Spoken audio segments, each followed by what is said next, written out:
PTI का एहतजाज, police और मुजाहिरीन में दिन भर तसादुम। इस्लामाबाद के मुख्तलिफ मकामात पर पाक फौज तैनात। पाक फौज ने अहम मकामात की सिक्योरिटी संभाल ली है। जिना एवेन्यू पर पुलिस और मुजाहिरीन के दरमियान आंख मचोली। मुजाहिरीन और पुलिस में जगह जगह झड़पें हुई। जिना एवेन्यू और ब्लू एरिया में पुलिस की शेलिंग। इस्लामाबाद में चाइना चौक पर मुजाहिरीन का पुलिस पर पथराव। चाइना चौक में पुलिस और मुजाहिरीन में झड़पें वक्फे से जारी हैं। मुजाहिरीन की बड़ी तादाद चाइना चौक में मौजूद है। पुलिस पर पथराव भी किया जा रहा है, जबकि पुलिस की जवाब में मुजाहिरीन पर आंसू गैस की शेलिंग भी जारी है। समा के नुमाइंदा खुसूसी कमरुल मुनव्वर हमारे साथ मौजूद हैं। कमर, बताइएगा कि इस वक्त इस्लामाबाद में क्या सूरत हाल है और खास तौर पर चाइना चौक और इसके अतराफ में क्या कुछ देखा जा सकता है? जी, चाइना चौक से डी चौक का जितना भी रास्ता है, इससे मुलेका जितनी सड़कें हैं, तमाम सर्विस रोड जो हैं, वहां पर अब गुमसान की जंग जो है वो चल रही है। पुलिस की जानिब से शेलिंग की जाती है, रबर बुलेट फायर किए जाते हैं। मुजाहिरीन जो है उनको वहां से मुंतशिर किया जाता है, लेकिन कुछ ही देर बाद मुजाहिरीन जो है वो दोबारा इकट्ठे होते हैं और आकर पुलिस पर पथराव करते हैं।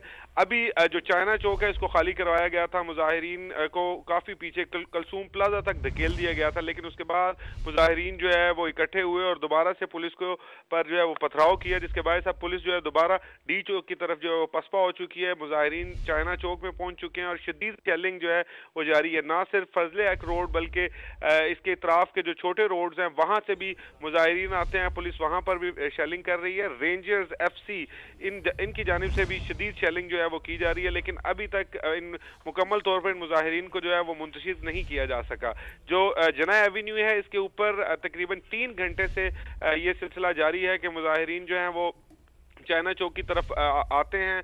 पुलिस जो है उन पर शेलिंग करती है और वो वहां से उसके बाद पीछे उनको धकेल दिया जाता है। दोबारा से वो इकट्ठे होते हैं और पुलिस पर उनकी जानिब से शदीद पथराव, गुलेल के जरिए कंचे जो हैं वो उनकी तरफ फेंके जाते हैं। इसके अलावा जो उनके शेल हैं वो वापस उनकी तरफ फेंके जाते हैं और उनको धकेला जाता है बिल्कुल डीप वो जो जगह है जहाँ पर डी चौक वाक़या है, वहाँ उस तरफ पुलिस को पसपा किया जाता है। ठीक है, बहुत शुक्रिया आपका कमरुल मुनव्वर, आपसे अपडेट लेते रहेंगे।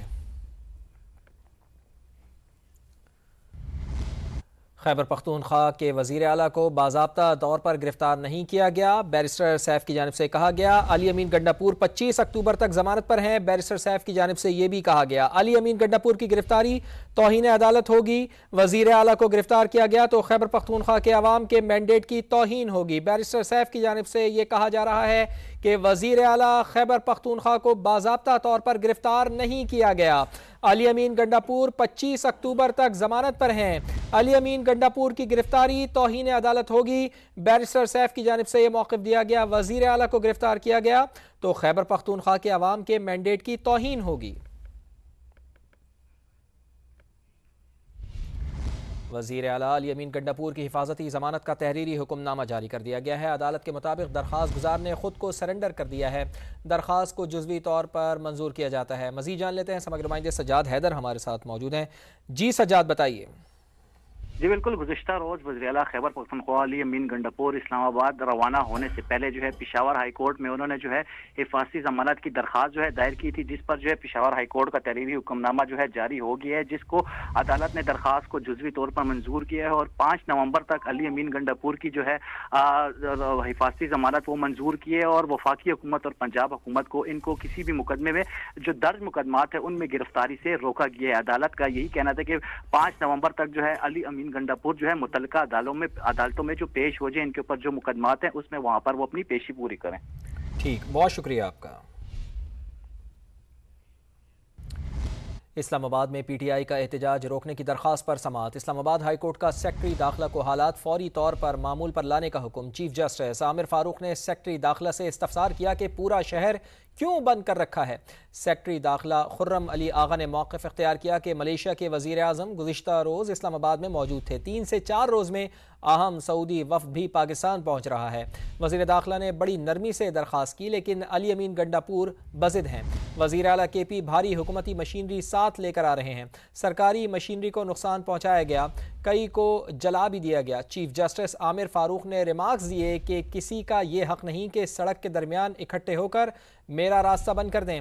उन्हें मुनासिब जगह दें जहां एहतजाज या जो मर्जी करना है कर लें। इस वक्त शहर ऐसा लग रहा है जैसे कि हालत जंग में है। मोबाइल फ़ोन सर्विस बंद है, कोई इमरजेंसी में किसी से राब्ता नहीं कर सकता। वफूद पाकिस्तान आ रहे हैं, कोई नामुनासिब वाक़या होता है तो वज़ारत दाखिला ज़िम्मेदार होगी। आप मुनासिब इक़दाम करें और इस्लामाबाद को क्लियर करें।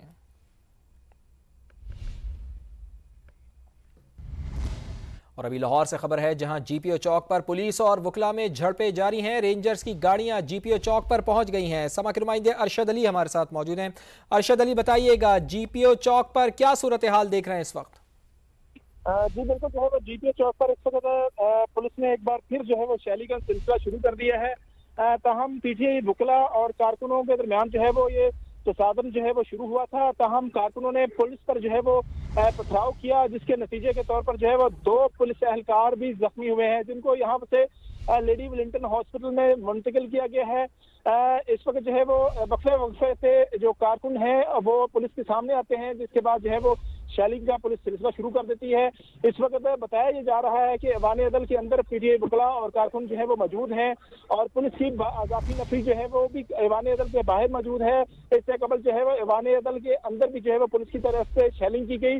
ताहम वकला जो है वो आगे मनारे पाकिस्तान जाना चाहते थे, आगे पुलिस का दस्ता जो है वो मौजूद था, जिसके बाद जो है वो पीटीआई वकला और कारकुनों की तरफ से जो है वो पथराव किया गया, जिसके जवाब में पुलिस ने जो है वो शेलिंग की। और अब शेलिंग के नतीजे में जो है वो इस वक्त जो मेन रोड है उसको आम ट्रैफिक के लिए खोल दिया गया है। ताहम वकला यहाँ पर करीब करीब जो ऐवान अदल की इमारत है और इसके अलावा जो करीब करीब मोहल्ले हैं, गलियां हैं, उनके अंदर दाखिल हो चुके हैं और वक्फे से वो नारे लगाते हुए बाहर आते हैं, जिसके बाद जो है वो पुलिस एक बार फिर जो है वो जो शेलिंग का सिलसिला जो है वो शुरू कर देती है। ताहम इस वक्त पुलिस की अजाफी नफरी यहाँ पर मौजूद है, पुलिस के ताज़ा दम दस्ते भी यहाँ पर मौजूद हैं। 6 से ज्यादा यहाँ से कारकुनों और वकला यहाँ से गिरफ्तार हुए हैं। वकला जो है वो यहाँ पर सिविल कपड़ों में भी मौजूद हैं और गिरदोनवा के मोहल्लों के अंदर, गलियों के अंदर जो है वो छुपे हुए हैं। वक्फे से जो है वो बाहर आते हैं और नारेबाजी करने के बाद जो है वो दोबारा से जो है वो जब शेलिंग पुलिस शुरू कर देती है तो दोबारा से अंदर छुप जाते हैं, उन गलियों के अंदर चले जाते हैं, ऐवान अदल के अंदर चले जाते हैं। ताहम पुलिस मुसलसल जो है वो ऐवान अदल के बाहर इस वक्त मौजूद है और पुलिस यहाँ से गिरफ्तारियां भी कर रही है और पुलिस ने लाहौर हाई कोर्ट के गेट से भी जो है वो वकला को गिरफ्तार आज किया है। बहुत शुक्रिया आपका अरशद अली। पीटीआई एक दहशतगर्द जब अपने ही मुल्क पर हमलावर होती है। वज़ीर आला पंजाब मरियम नवाज का सोशल मीडिया साइट एक्स पर पैगाम, कहा हमेशा से जो बात कहती रही हूँ आज दुनिया के सामने आ गई है। वज़ीर आला पंजाब ने कहा कि पीटीआई सियासी जमात थी, है और ना ही हो सकती है। रियासत को इनके साथ वही सलूक करना चाहिए जो दहशत गर्दों के साथ किया जाता है, वरना बहुत देर हो जाएगी। तहरीक इंसाफ के भेस में तहरीक इंतशार का वाहिद मकसद मुल्क में आग लगाना है। ये किसी रियायत या नरमी के मुस्तहिक नहीं। इनके लश्कर में फ्रंट लाइन में तरबियत याफ्ता दहशतगर्द शामिल हैं, जिनको इन्होंने पुलिस और रियासत पर हमलावर होने के लिए इस्तेमाल किया है। कौन सा मुल्क ये बर्दाश्त करता है?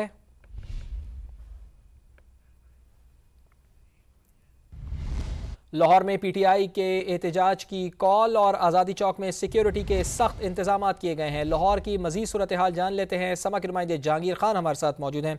जहांगीर खान, बताइएगा कि लाहौर में क्या सूरत हाल है इस वक्त? फवाद आज़ादी चौक और ग्रेटर इकबाल पार्क की जाने वाले जो तमाम रास्ते हैं उनको आज सुबह से ही कंटेनर्स लगाकर बंद कर दिया गया था, लेकिन सुबह से अब तक कोई ऐसी खास एक्टिविटी जो है ग्रेटर इकबाल पार्क के इर्द गिर्द नहीं हुई थी। लेकिन अभी जो है दर्जन भर तहरीक इंसाफ के कारकुन जो है ग्रेटर इकबाल पार्क के मरकजी दरवाजे के सामने जमा हुए थे। उन्होंने नारेबाजी की, जिसके बाद पुलिस ने क्रैकडाउन करते हुए तकरीबन 10 से ज़ायद कारकुनों को गिरफ्तार किया है, जिनको कि मुख्तलिफ थानों में मुंतकिल कर दिया गया है। इनके एहतजाज की कोशिश के बाद पुलिस की मजीद नफरी जो है वो आज़ादी फ्लाईओवर पर तैनात कर दी गई है। एंटी राइट फोर्स और ऑर्गेनाइज्ड क्राइम यूनिट के जो एहलकार हैं और DIG हैं वो भी आज़ादी फ्लाईओवर पर पहुंचे हैं। तमाम सिचुएशन का उन्होंने जायज़ा लिया है और पुलिस का यह कहना है कि किसी को भी दफ़ा 144 की खिलाफ वर्जियाँ कानून हाथ में लेने की इजाज़त हरगिज़ नहीं दी जाएगी। ग्रेटर इकबाल पार्क की जानिब आने वाले रास्तों की बात की जाए तो शाहदरा की जानिब से आने वाले तमाम रास्ते जो हैं उनको कंटेनर्स और खारदार तारें लगाकर बंद किया गया है। और ये जो लोग यहाँ पर एहतजाज के लिए जमा हुए थे, इनके बारे में भी पुलिस का ये कहना है कि जो मुल्हिका आबादियाँ हैं ग्रेटर इकबाल पार्क से, जिनमें किला लक्ष्मण सिंह है, रावी रोड है, उन गलियों से ये लोग निकले थे। उन गलियों को भी ब्लॉक किया गया है, वायर्स वहाँ पर लगा दी गई हैं और मजीद नफरी जो है आज़ादी फ्लाईओवर के नीचे जो है वो तैनात कर दी गई है, ताकि किसी भी किस्म की कोई एहतजाज की कोशिश हो तो उसमें फौरी तौर पर पुलिस एक्शन ले। अभी ग्रेटर इकबाल पार्क के सामने और आज़ादी फ्लाईओवर के ऊपर जो है पुलिस की मजीद नफरी जो है तैनात कर दी गई है। मजीद एंटी रॉयड फोर्स के एहलकारों को भी यहाँ पर तलब किया गया है। प्रिजन वैन भी यहाँ पर लाकर खड़ी कर दी गई है और पुलिस हुकाम का यह कहना है कि एहतजाज की आड़ में दफ़ा 144 की खिलाफ वर्जी या कानून की खिलाफ वर्जी करने वालों के साथ आहनी हाथों से निपटा जाएगा। मजमूई तौर पर 10 से ज़ायद अफराद को अब तक पुलिस आज़ादी फ्लाईओवर के ऊपर से और ग्रेटर इकबाल पार्क के सामने से गिरफ्तार कर चुकी है। सही है, आज़ादी चौक फ्लाईओवर से हमारे नुमाइंदे जहांगीर खान हमें ताज़ा तरीन सूरत हाल से